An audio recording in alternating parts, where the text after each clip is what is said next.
Well, it's a very warm night in Jaipur.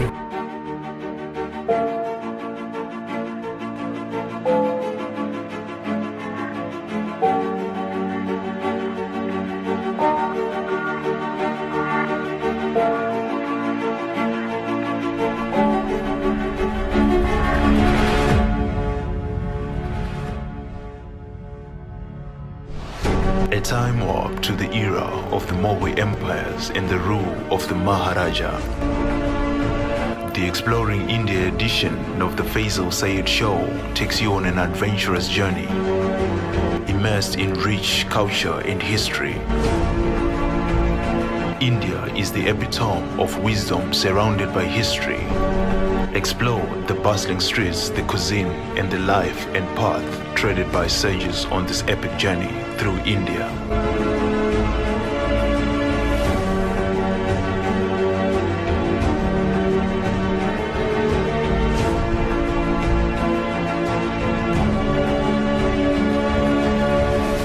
Welcome to this very exciting episode of Exploring India on my show. I certainly hope that you've enjoyed all the other episodes with me as you journey along with me exploring India on the Faizal Sayyid show. Well, this particular episode is fairly interesting from the point of view that Ajmer forms a very critical and pinnacle point of any spiritual journey to India. So we spend some time in Ajmer, learn about the history and biography of Khwaja Moinuddin Chishti and some of his successes and that sort of thing, and we chat to some very interesting people. I'll be back with you right at the end of this episode.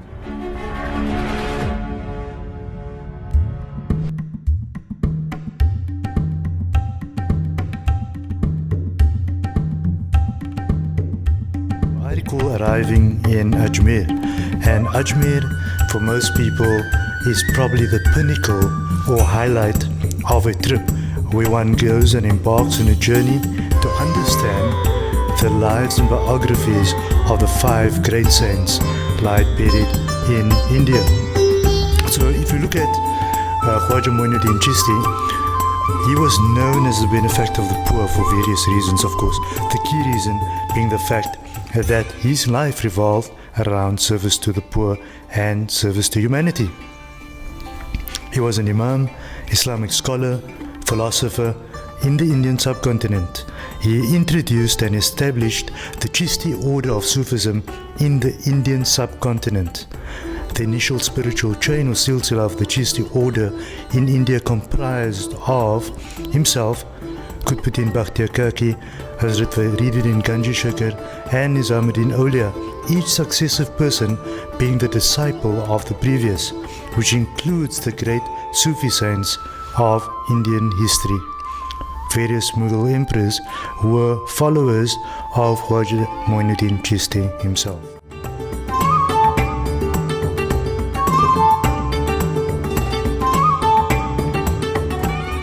This is the actual door for Khwaja Moinuddin Chishti, and we're about to go in. The rest of the group has gone in already, and I'm about to go now.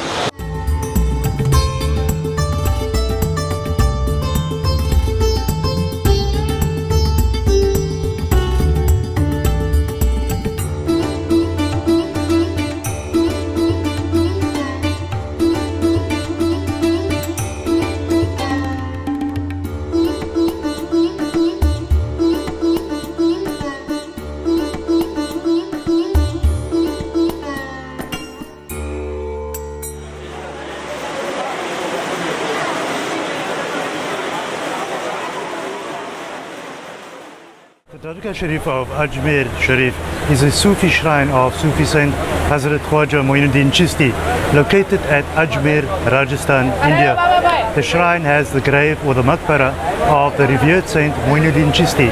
The main gate to the shrine is the Nizam Gate, followed which is Shah Jahani Gate, which was erected by the Mughal Emperor Shah Jahan.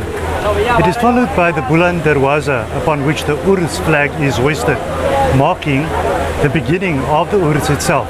The main gate attractions of the Urs are the calendars from Mayor Ruali, called the Friends of Gharib Nawaz, who walks to Ajmer all the way from Delhi every year. They offer colorful chadars with gold and silver threads. The Dargah of the Saint is an international waqf or endowment, as we call it, managed under the Dargah Khwaja Sahib Act of 1955 of the Government of India. The Dargah committee appointed by the government manages donations, takes care of the maintenance of the shrine, and runs charitable institutions like dispensaries and the guest houses for devotees that visit here in their numbers. For me, this has been an interesting visit to finally come.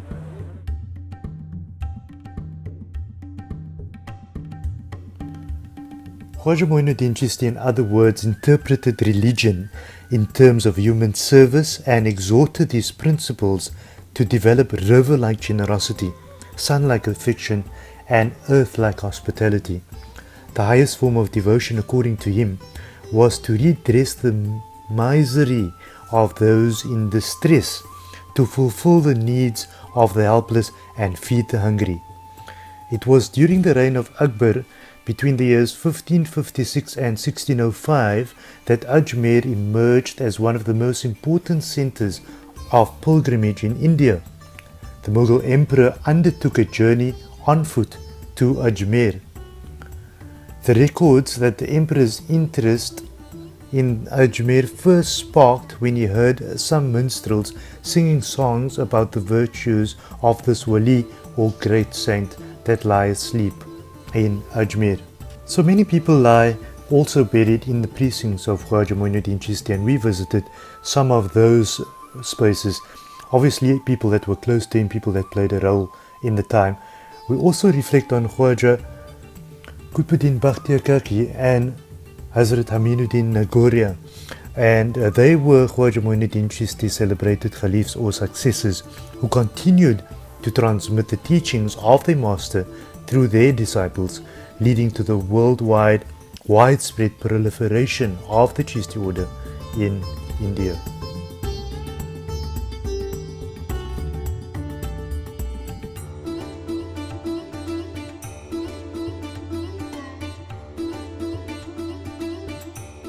This here is one particular son of Khwaja Moinuddin Chishti is buried right here. One of his sons. The one son is buried, if I heard this right, 40 kilometers away, and the one they're not sure where he went to.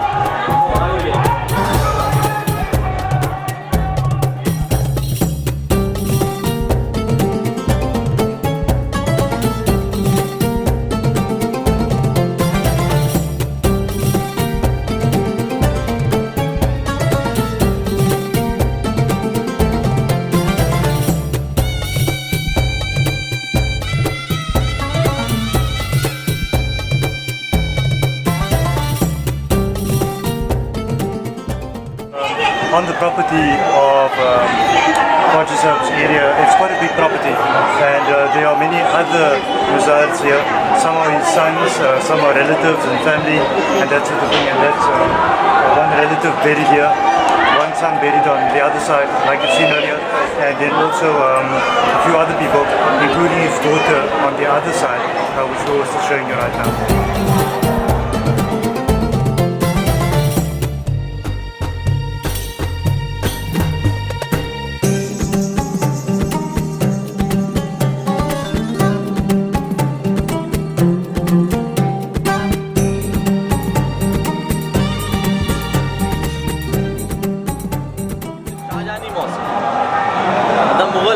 Great Mughal Emperor Shahjahan Badshah, the King Shahjahan, the Mughal Emperor.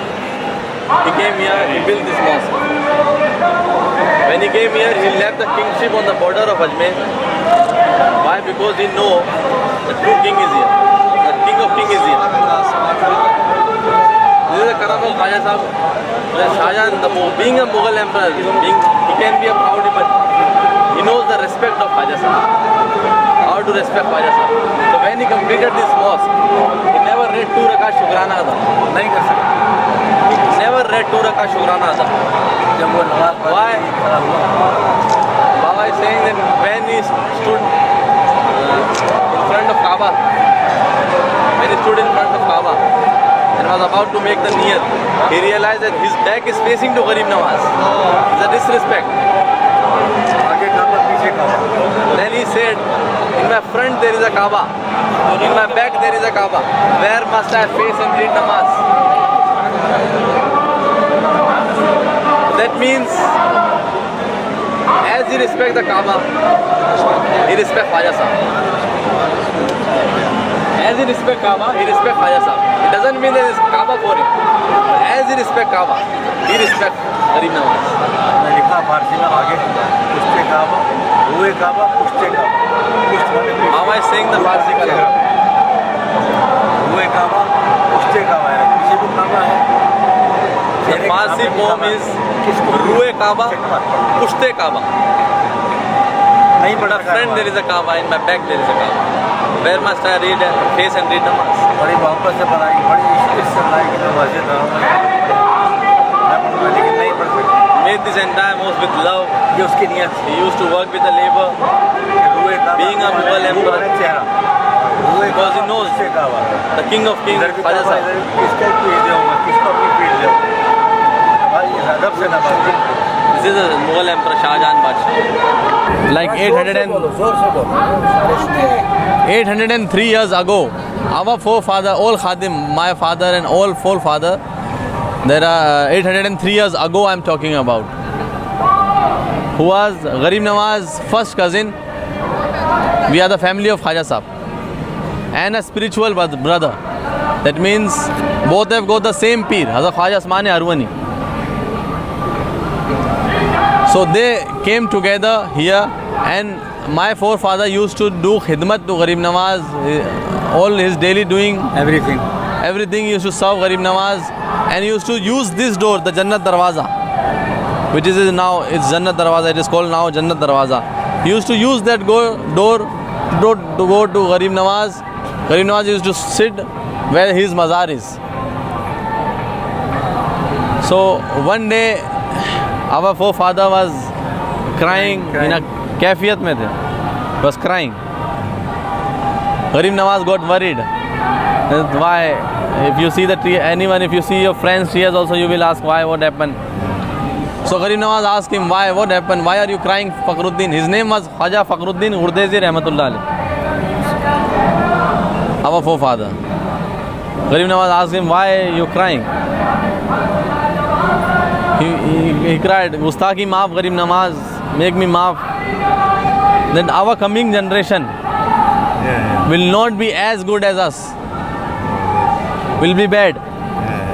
The youngers won't respect the elders won't respect the youngers, they won't read 5-time namaz, they won't read Quran Sharif, they won't do right things to others.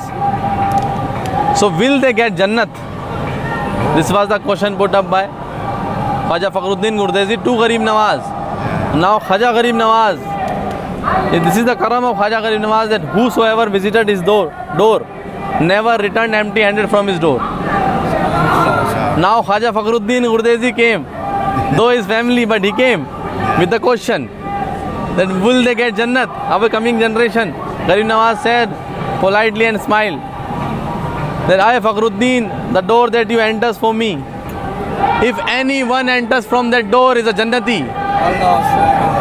Anyone enters from that door is a Jannati. That's how it's been named after that, Jannat Darwaza. So it opens only 4 times in a year: Eid, Eid al-Fitr, Eid al-Adha, and Gharib Nawaz Urs, Rajab, 1 Rajab to 6th of Rajab, and Gharib Nawaz Piro Murshid Urs, 1 day, 6th of that day. शव्वाल में 2 शव्वाल ईद के दिन और ईद की 6 तारीख आपके पीर मुर्शिद को उसके दिन कुर्बानी के दिन होता है और उस फिक्स कर देते हैं कोई नहीं होता और आप लोग के जितने हैं सब तुम्हारे इसके पास जाओगे सब And Gharib Nawaz also said that those who are bad, those they are mine, and all good will be yours, and I will turn all those bad into good. ये करम है Khwaja This is the karam of Khwaja Sahib. आप चलो ले We'll go to Jannat Darwaza now.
he made them slave. He made them slave. These, though being British have queen rule. The Queen Mary came here, made this hall for the Muslim to make wuzu. You can read up. You will just focus there. Khwaja Sahab and made the khidmat out here. She is a slave of Khwaja Sahab. ये महफिल खाना है यहाँ उसके ज़माने में कव्वाली महफिल खाना in whose during whose the qawwali program महफिल program occasionally. हैदराबाद में बना 90 ईयर्स हो गए उसके तो वाला ख्वाजा मैं जा रहा हूँ 90 years ago, Nawab from Hyderabad came and made this. उसके लड़का हुआ उसने ये कहा And he asked for the baby. Khwaja Sahab made dua. यहाँ क्या नहीं मिलता After 90 years, he got a child. 92 years ago he came and built this thing. And then he made this. And this is the karam of Khwaja Sahab. Behind me is the famous spot here at Ajmer. All around the world people send money, they throw anything in the pot, and what they do is they cook food for all the poor people around here. That very famous spot is right behind me right now.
If you take a mannat, then you will make the big pot and your wish is this. If it is kabul, then you must come, make shukar for Khwaja Sahab and make this pot. You must book in advance. This has been cooking daily now. So that means every people wish is getting kabul. And this is the karamat of Khwaja Sahab. It's being 4 sides, 1, 2, 3, 4, 4 sides flames. 4 sides flames, and you can stand over it, on it. So you can stand right there. Yeah, and you can hold this thing. This is steel. This is iron. Yes. And iron gets this thing hot very easily. Yes. But you can hold this while it's cooking, That's interesting. So the whole pot and you goes can to see with your own eyes. It is boiling. As soon as it gets cooked, one man gets inside and just started cleaning. and taking all the food out. It takes 16 hours to cook this pot. And it takes all the food out. Pull out and distribute in villages, cities, everywhere. So how many people can eat from this pot? The villages, I'm talking about the villages, not the people. I'm talking about the whole cities, villages. They take from Ajmer to Mumbai. They dry it in the sun and they take it Mumbai, Delhi, Bangalore. Everywhere they take it and then they put some water and then boil it. So this is how the people eat this. So this is mannat, and any wish you can take. Like for a child, for a baby, for anything. Another question is it a very specific type of food that they make, or is it different? Yeah, because many religions comes to Khwaja Sahab, so we respect all religion. Some don't eat non-veg, some don't eat onion. So what we do, we cook here sweet rice with lots of dry fruits in it. Okay, so everybody can have. So that is called zarda. That is called langar of Khwaja Sahab. Yes. So it's been cooked only sweet rice so that everyone can eat. Yes. Great. And you're saying that's happening every day now? Yeah, the small pot. This is the big one, then the small one. Okay. Half of that price. So just a quick question. So the pot itself, this particular pot, how long is this one here? This is Akbar the Great, the great Mughal Emperor Akbar. Yes, I know. He made this at he his made time. the pot? Yeah. Oh. And his son made that one. And it's still... His like son Jahangir, Yes, Jahangir, yes. that made the small ones. Okay, but the pot is still looking like it's Yeah. not made so long ago. Amazing. They even put gold, silver, everything.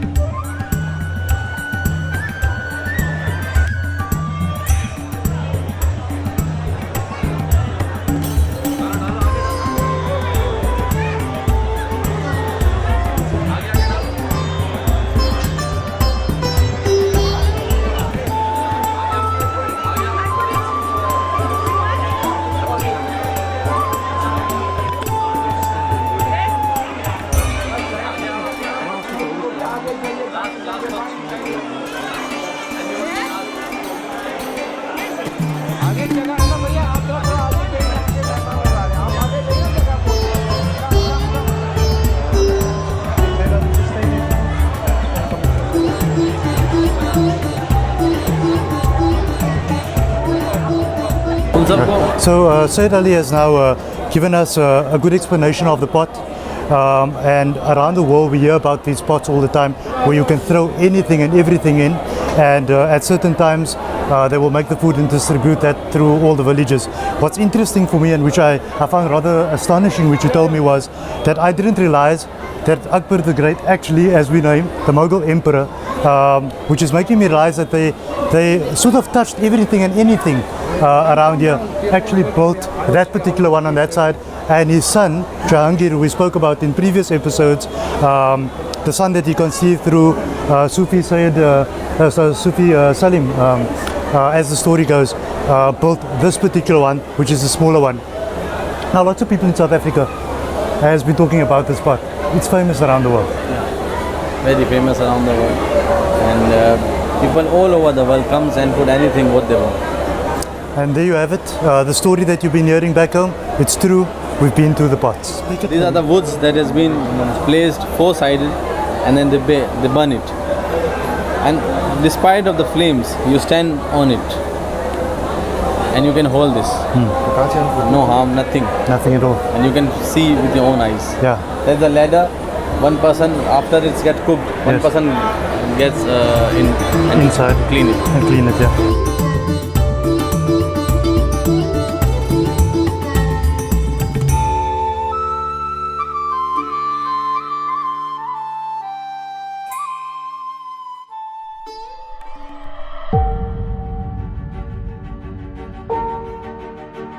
I certainly do hope that you've enjoyed this exploration with me. Ajmer is fascinating from the point of view that one particular aspect, like those pots which I've heard about all my life, I finally got to see them.